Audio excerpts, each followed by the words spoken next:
La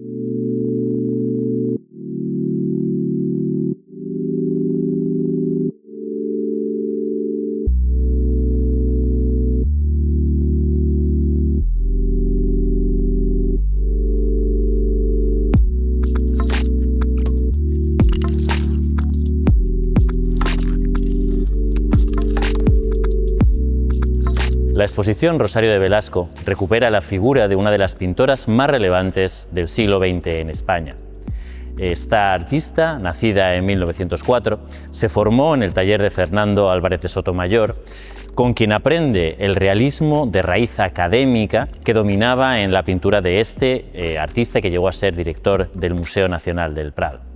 La carrera de Rosario de Velasco comienza de alguna manera en 1924, cuando la artista se presenta por primera vez a una exposición nacional de Bellas Artes.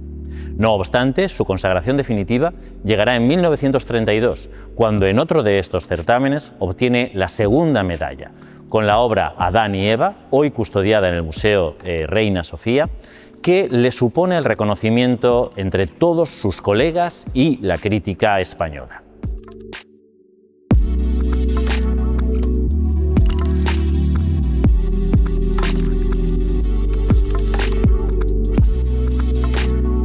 La exposición de Rosario de Velasco, una de las grandes artistas de los años 30 que podemos ver ahora en el Museo de Bellas Artes de Valencia, comienza en mi cabeza con este cuadro.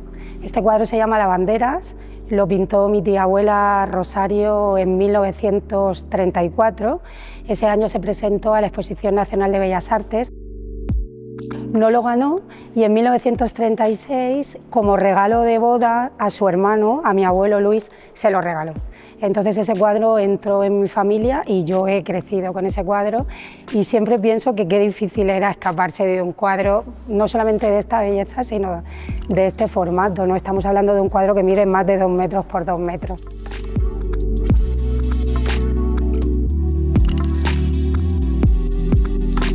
El proyecto de exposición de un artista como Rosario de Velasco presenta un desafío extraordinario.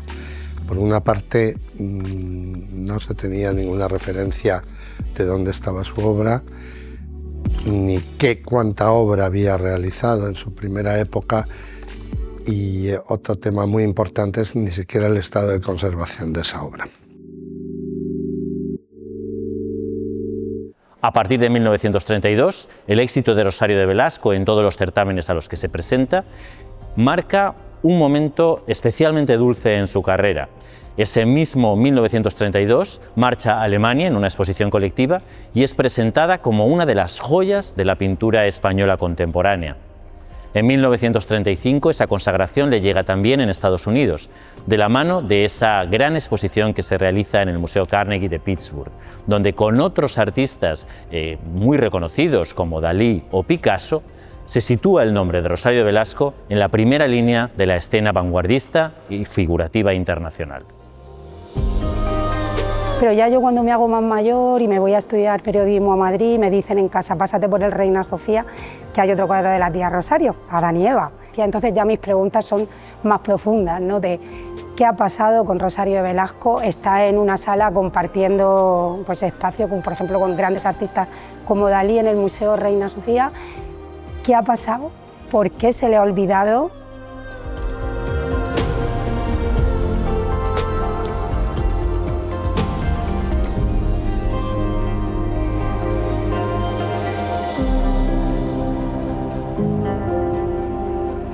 En 1936, Rosario de Velasco, siempre dentro de esa tendencia a la vanguardia figurativa que caracterizó su obra desde el principio hasta el final de sus días, realiza la magnífica obra La matanza de los inocentes, casi un presagio de la tragedia de la Guerra Civil Española, que va a suponer un verdadero terremoto no solamente en la carrera de la pintora, sino en la de todos los artistas que habían visto su obra llegar al éxito durante los años 20 y primeros 30 del siglo XX.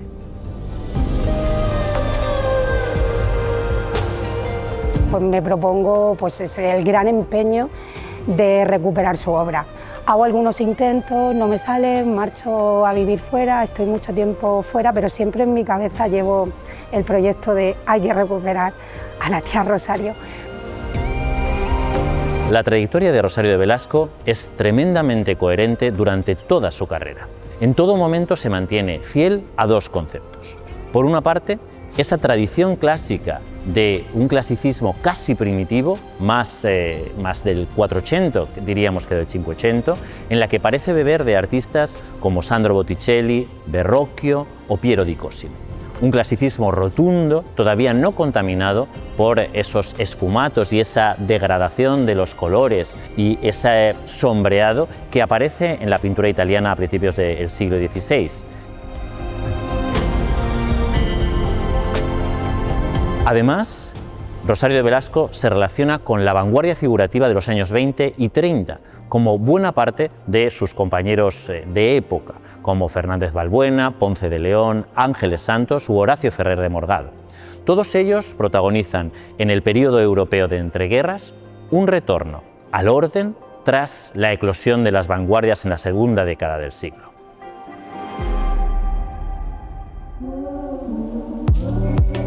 Sobreviviendo de alguna manera a la descomposición de la imagen protagonizada por el cubismo, Rosario de Velasco y sus compañeros ponen de moda de alguna manera otra vez esa manera realista de hacer frente a la realidad, poniendo la atención en los mínimos detalles. Es así como se explican obras de una enorme rotundidad corpórea, como su bodegón Cosas o como el retrato de Luis de Velasco, un médico valenciano al que efigia durante una visita a la ciudad. El objeto, la plasmación realista del objeto, forzando muchas veces su situación en el espacio o la perspectiva con la que se hace frente al mismo, crean unas imágenes casi de pintura metafísica al estilo de Giorgio de Chirico y que recuerdan también al realismo mágico o a esa nueva objetividad alemana que había protagonizado también la vuelta al orden en el periodo de entreguerras en Centroeuropa. La obra de Rosario de Velasco se conecta de esta manera con la vanguardia más potente a nivel europeo, pero que nunca tomó el camino de la abstracción. Y así mantuvo esa lealtad de alguna manera a la figura, al objeto, durante toda su producción, desde los años 20 hasta su fallecimiento.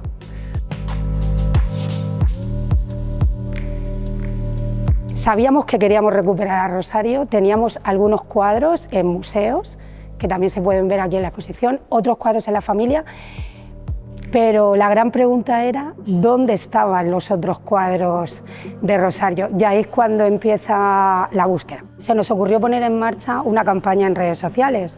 Me presentaba, hablaba del parentesco, ponía un poco pues, en situación a Rosario la importancia que tuvo en la historia del arte español del siglo XX y pedía ayuda para buscar los cuadros. La campaña tuvo muchísimo éxito, a través de Twitter aparecieron muchísimos cuadros, muchos de ellos que están en la exposición, y también fue muy importante a raíz de ese éxito que tuvo la campaña en redes sociales, cómo fue también el apoyo de los medios de comunicación. Por ejemplo, este cuadro que se llama Gitanos, una doble página en un periódico de tirada nacional en Cataluña, yo buscando esos cuadros y diciendo que estaba buscando, hizo que apareciera.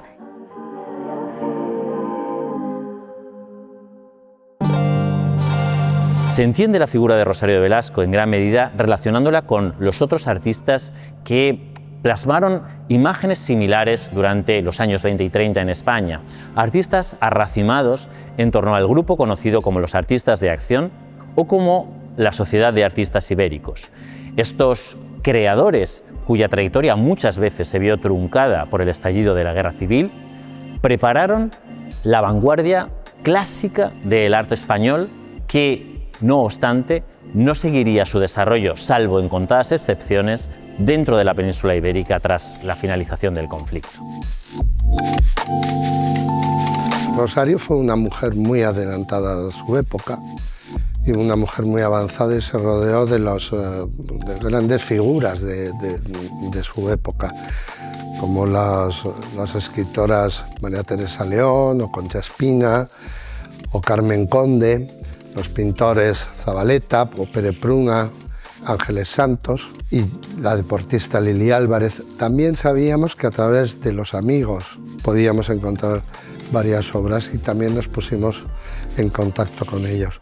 Ello también nos llevó a encontrar varias obras y sobre todo la mayoría de las ilustraciones que Rosario realizó para los libros de Teresa León o de Concha Espina y que ahora mismo se encuentran en la exposición.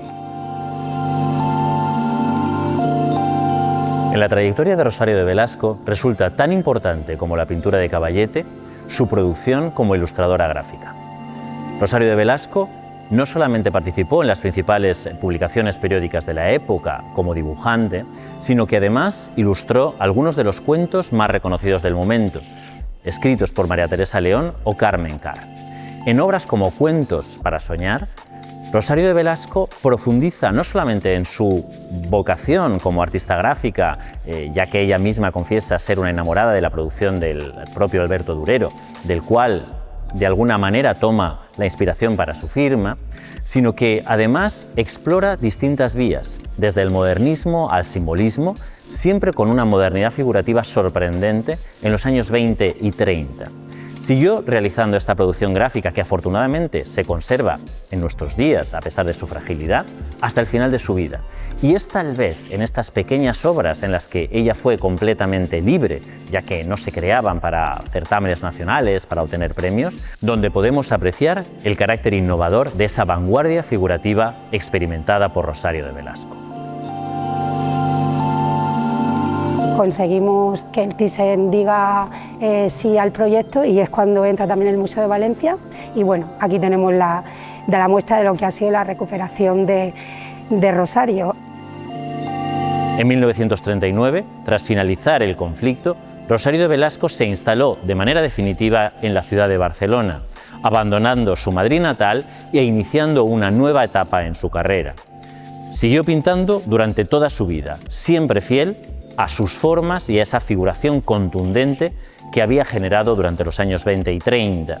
Pero al dejar de participar en los certámenes nacionales y en las exposiciones internacionales, excepto tal vez en la Bienal de Venecia de 1942, donde fue una de las protagonistas del pabellón de España, su memoria fue poco a poco, en palabras de Estrella de Diego, traspapelada. Y ahora, unos años después, intentamos desde el Museo Thyssen-Bornemisza de Madrid y el Museo de Bellas Artes de Valencia recuperar su figura, la de una de las grandes creadoras del arte del siglo XX.